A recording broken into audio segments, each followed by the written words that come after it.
এই ধরনের মোটু পাতলু ভিডিও বানানোর জন্য আমাদের 4টি অ্যাপসের প্রয়োজন হবে। 1 image searchman, 2 Chrome browser, 3 Gemini, 4 Grok AI. আমরা প্রথমে ইমেজ সার্চম্যান অ্যাপসটিকে ওপেন করে নিব। এরপর আমরা এখানে সার্চ করব মোটু অথবা পাতলুর আমরা যার ভিডিও বানাতে চাই সে অনুযায়ী তার নামটি লিখে সার্চ করে দিব। আমি এখানে লিখতেছি মোটু পাতলু, দুজনের নামই সার্চ করে দিলাম। এখান থেকে আমরা দেখা যাচ্ছে সবগুলো মোটু পাতলুর পিকচার চলে আসছে। এখান থেকে আমরা পাতলুর পিকচারে ঢুকলাম। এখান থেকে আমরা একটা পাতলুর একটি সুন্দর দেখে পিকচার ডাউনলোড করে নিব।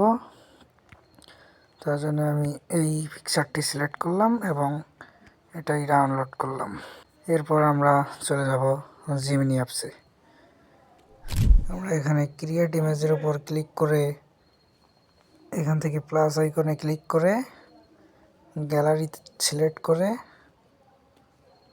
আমরা এখান থেকে পাতলুর একটি পিক আপলোড করে দেব এবং সাথে সাথে আমরা এখানে একটি প্রম্পট লিখে দেব। এই প্রম্পটটি আমি আপনাদেরকে ডেসক্রিপশন বক্সে দিয়ে দেব। তারপর আমরা সেন্ড বাটনে ক্লিক করে দেব। তাহলে আমাদের যে পিকচারটি দরকার সেটি ক্রিয়েট করে দিবে।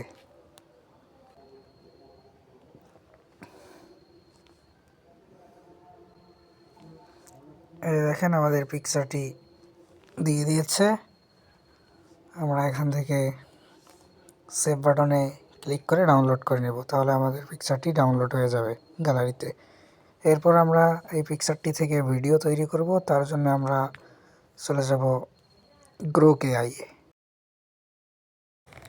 গ্রোক এআই এ আসার পর আমরা ক্রিয়েট ভিডিওসের উপর ক্লিক করে ফটোস অ্যান্ড লাইব্রেরিতে ক্লিক করে আমরা ফটোস থেকে আমরা আমাদের পছন্দের পাতলুর যে পিকটি আমরা জিমিনি থেকে ডাউনলোড করেছি সেই পিকটি আমরা আপলোড করে দিব এবং একটি প্রম্পট লিখে দিব।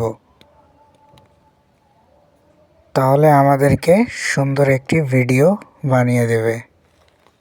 এই প্রম্পটটিও আমি আপনাদেরকে ডেসক্রিপশন বক্সে দিয়ে দেব, সেখান থেকে আপনারা কপি করে নেবেন। এরপর আমরা সেন্ড বাটনে ক্লিক করে দেব।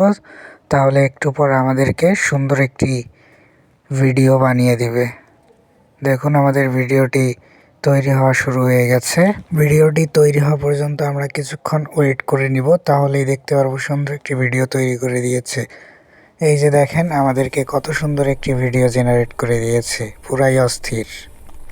এখান থেকে আমরা সেভে ক্লিক করে ডাউনলোড করে নেব ভিডিওটি। তাহলে আমাদের গ্যালারিতে ভিডিওটি সেভ হয়ে যাবে। তারপর আপনারা সেখানে আপলোড দিতে পারবেন।